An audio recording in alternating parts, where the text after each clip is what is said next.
shocking absolutely no one, Pretendos are spurging out about Drag and Drive on Nintendo Switch 2. They're doing everything they can to make this out to be some huge unprecedented disaster, a major flop. They've been saying this since the game was announced, but this is a pretty reoccurring problem when it comes to make any kind of Nintendo Switch 2 exclusive, is that you're going to have a lot of people religiously obsessing over it and complaining about it, even if it doesn't make any sense. For example, if you're not interested in sports games, if you're not interested in Drag and Drive, why are you complaining about it so much? Well, it's not a very good game. So, just don't play it then if you think that. And yet, all these people were, complaining about this game months in advance, back when we knew nothing about it, really. They were coming up with all these copes and all these seeds. They were complaining all this stuff. And now that the game is actually out and is not only good, it's successful, you're seeing a lot of these people, just do everything they can to complain about it and make it out to be some huge unprecedented disaster, even though that simply isn't possible. This game is a budget title on Nintendo Switch 2. It was sold for $20. Okay? It had a dev team of 18 people. And first of all, this is something you see on Twitter a lot. You're always seeing people complain about the budgets for games, right? How they're way overblown, how they should focus on being fun, how they need to go back to how things used to be. Drag and Drive is basically what you asked for in that respect. When you don't sell Mario Kart World at $80, you get something like Drag and Drive, which has significantly less content, which is focused entirely on the gameplay, which has no real, focus on character or story. You get this very straightforward sports game. And there's nothing wrong with that necessarily, but, it's not a big budget game. So you were delusional if you really thought that something like this or Nintendo Switch 2 Welcome Tour would be on the same level of quality of Donkey Kong Bonanza or Mario Kart World. And this is the funny thing about this, though. Going into the Switch 2, you saw people constantly complaining about the price point. You saw people complaining about how expensive games were getting. You were complaining about, a lack of variety. And then meanwhile, in reality, Nintendo is putting out completely new original ideas like this and like Nintendo Switch 2 Welcome Tour, which really demonstrated the console's unique capabilities, which set it apart not only from the Switch 1, but from other consoles in general. The Switch 2 is a phenomenal little system, and I think tech demos like Drag and Drive really emphasize that very well. But people aren't really thinking about this critically. They're not thinking to themselves that this game is worth, they're selling it for $20 and isn't meant to be some huge AAA thing. Their thing, their cope, is that they're going to complain about it because, whoa, it's not as good as, Mario Kart World. Nah, no shit it isn't.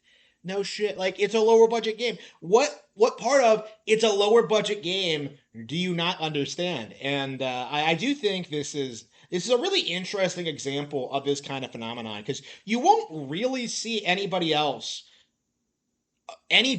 obsess over some lower budget game from some other developer. Ninja Gaiden, right? Ninja Gaiden Ragebound just came out with their 2D side-scrolling action from a Western team, the Game Kitchen. A budget title, to promote Ninja Gaiden 4, right? Not very long game, not as challenging as the NES games. Plenty of things to like about it, but at the same time, it is kind of simplistic. It is kind of basic.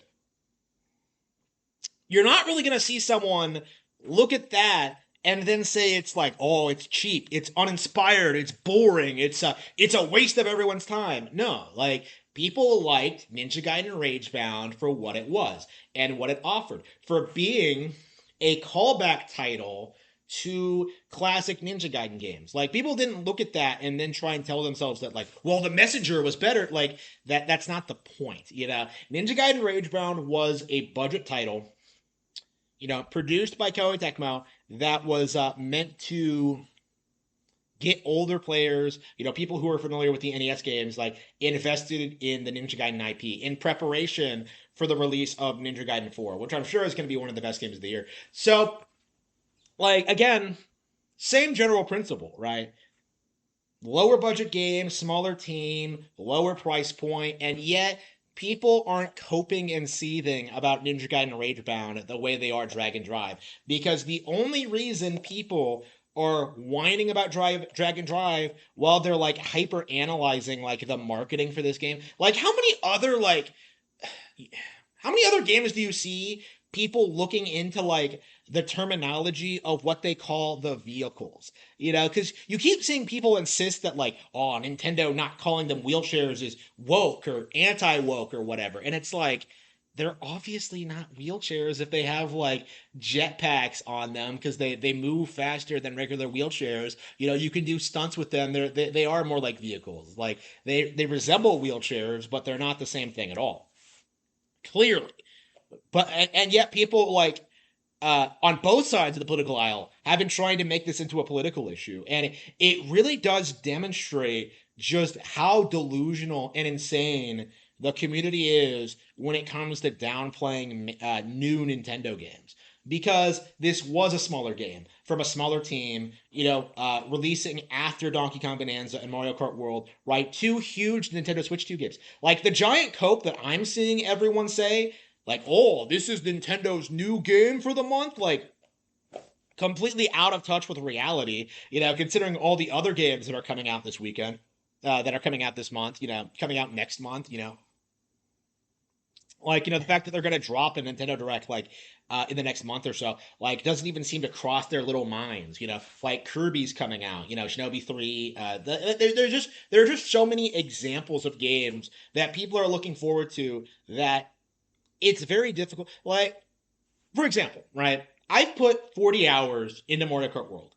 I've put 40 hours into Donkey Kong Bonanza. I've beaten at this point, but I did put 40 hours into it. Like, do you think normal people, like most people, are playing through, like, doing everything in Mario Kart World and everything in Donkey Kong Bonanza in a couple of months? Like, no, of course not. Like, in between those two major releases, the Nintendo Switch 2 will sell, and smaller games like Dragon Drive will have moderate successes.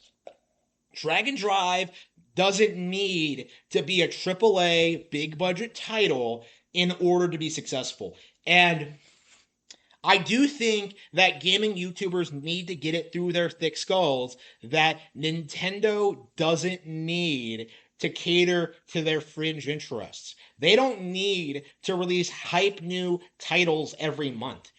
They are perfectly successful doing what they've been doing lately. And the backlash to games like this should never be taken seriously. Case in point, ARMS.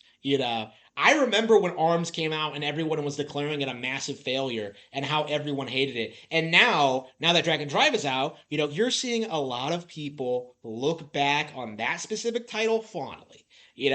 That proves, I feel, that Dragon Drive's criticisms cannot be taken seriously. Like, this is a game that's going to find its audience that like it for what it is, and those people will push for Nintendo to continue publishing more games like this in the future.